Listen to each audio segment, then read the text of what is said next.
इंदापूर तालुक्यामध्ये 5 तारखेला जे वादळ झालं त्यामध्ये गोंदी गावामध्ये खूप मोठ्या प्रचंडामध्ये शेतकऱ्याचं नुकसान झालं. त्याच्यामध्ये एक शेतकरी आहेत तात्यासाहेब जाधव, त्याचबरोबर शरद जाधव आणि मनोज जाधव. त्या भावाची टोटली केळ एक 6 एकर केळ जमीनदोस्त झालेले. तर एक त्यांच्याकडे आपण त्यांच्या काय भावना आहेत या ठिकाणी जाणून घेण्याचा प्रयत्न केला. काय तुमचं नक्की किती खर्च झाला आणि ह्याच्यामध्ये किती लॉस आहे तुमचा?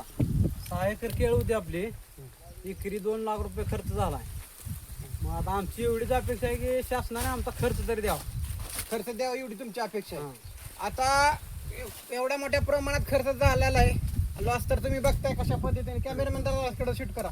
साईडला सगळं म्हणजे टोटली क्षेत्र जे आहे पूर्णपणे झोपलेलं आहे. म्हणजे एकही या ठिकाणी झाड उभा नाही. अशा परिस्थितीमध्ये आता शासनाकडे सरकार मायबापाला आपला एकच विनंती आहे की जेवढं शक्य आहे तेवढं जास्तीत जास्त आणि लवकरात लवकर भरीव मध्ये या ठिकाणी शेतकऱ्यांना द्यावी एवढीच विनंती करतो. धन्यवाद.